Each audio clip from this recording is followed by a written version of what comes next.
The tunnel underneath the grandstands was still shaking from the last engine roar, but something felt wrong before anyone said it out loud. There was a silence spreading through the crowd that didn't match the scoreboard, a quiet that carried more weight than any cheer could have. This wasn't a crash of metal, it was a crash of trust. Somewhere in the numbers being whispered around the paddock, the figure 8 kept coming up, though nobody outside the inner circle understood yet what it actually counted. By the time the checkered flag fell at the most historic track in America, drivers, fans, and NASCAR itself were no longer standing on the same side. This is the Brickyard 400 at Indianapolis Motor Speedway, and for years, fans had campaigned for its return to prominence on the schedule, treating it almost like a homecoming long overdue. The hope surrounding this race wasn't small or quiet. The next-gen car had already proven at Auto Club Speedway that it could produce competitive, closely fought racing on a big, flat, historic surface, so the expectation heading into Indy was that this track would be the next step forward in that same direction. The mood before the race was triumphant, framed by many inside the community as the redemption arc of the entire season.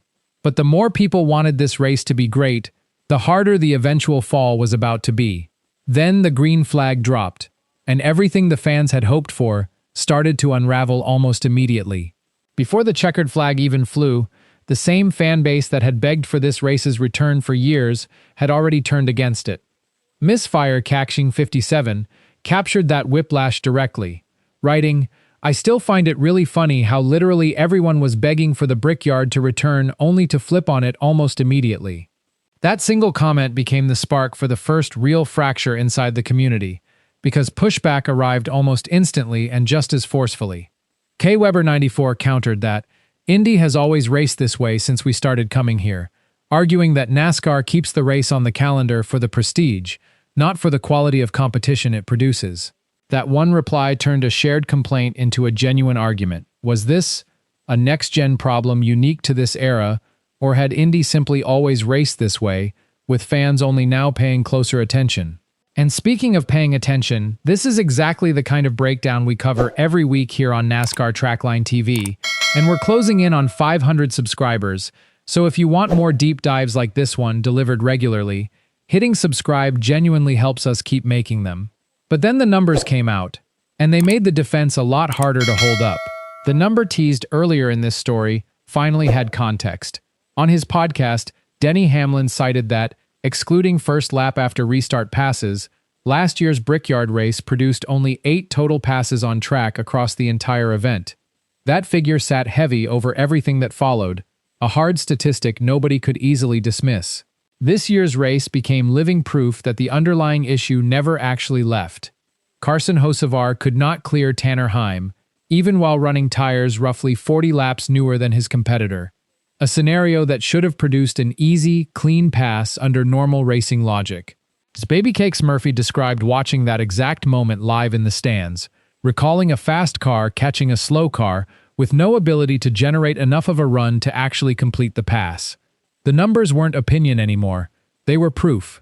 And that proof is exactly what set the community on fire. What followed split the fanbase into 3 distinct camps, each one taking a firm side in a rapidly growing feud. The first camp, the Defenders, was represented by striking Ad 6840, who argued that not every track needs to produce door-to-door racing in order to be worthwhile. Indy, in this view, only comes once a year and remains one of the greatest racing venues on Earth, testing strategy and preparation, rather than raw straight-line speed, with the closing point that if the problem could be easily fixed, it already would have been fixed long ago.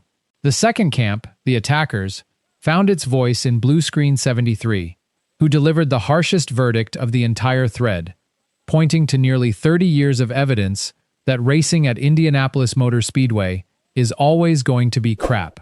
The third camp, the Mythbusters, came from monotonous NCC 1307A, who dismantled the prestige argument entirely using hard attendance figures. The Brickyard tops out around 70,000 fans, while the IndyCar race at Mid-Ohio pulls in over 130,000, directly challenging the idea that NASCAR's Brickyard still benefits from any borrowed prestige today. This was no longer a simple debate about racing quality. It had become a deeper debate about whether the Brickyard's entire identity is a myth the sport keeps repeating to itself year after year. From there, the conversation turned into a hunt for a single cause, splitting into four competing theories, each one accused like a suspect standing trial. The first suspect was the car itself. Big Accountant 1992 put it bluntly, "You don't fix the Brickyard, you fix the car." Big Chewy Pizza pushed that point even further, arguing the next-gen car has stripped away the skill gap that once clearly separated the best drivers in the world from the rest of the field. The second suspect was the tire. Western OK 5765 proposed a tire built with a sticky outer layer for grip and a hard, fast-degrading inner layer underneath, designed to force real tire management and strategic pit windows instead of a flat-out parade lap after lap. Arcadi 21 immediately pushed back, recalling the trauma of pit stops every 10 laps during past soft tire experiments, a memory that explains Goodyear's continued reluctance to risk that approach again. The third suspect was the aero package. Hurricane Dog 24 proposed an all-or-nothing fix, either drastically cut horsepower and stretch the spoiler, or go the complete opposite direction with massive horsepower and no spoiler at all, arguing that anywhere in the middle is exactly what produced the disaster fans just watched unfold.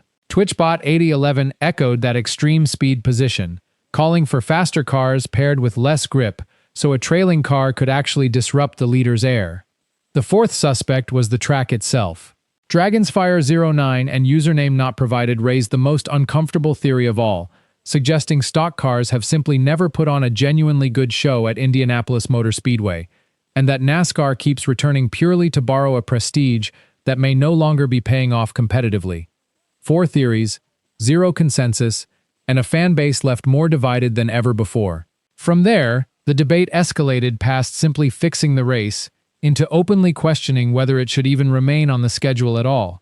Number 8 Special suggested rotating the event between Kentucky and Indianapolis rather than running it at the same track every single year, without exception. That idea marked the most radical shift in the entire conversation, because it no longer centered on tweaking a car or a tire. It raised the real possibility of NASCAR walking away from one of its most historic venues altogether. The question became whether the sport is willing to gamble with its own history, or whether it remains trapped defending a race it can no longer justify on purely competitive terms. Hanging over every proposed fix is a shadow the sport has never fully escaped since it happened.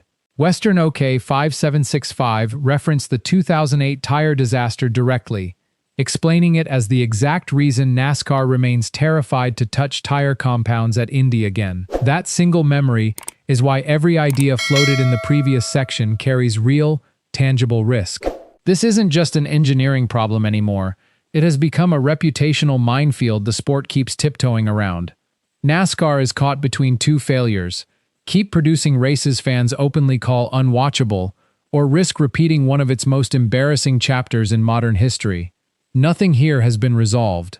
Drivers, fans, and NASCAR itself are still pulling in completely different directions, with no consensus anywhere in sight. The question hanging over the entire sport remains unanswered. Will NASCAR gamble on a radical fix, rotate the race away entirely, or let the Brickyard's identity crisis fester quietly into next season? If you enjoy real NASCAR breakdowns like this one, you'll like what's coming next, so make sure to comment your take down below. Share this with another NASCAR fan who needs to see it, and subscribe so you don't miss what we're covering next.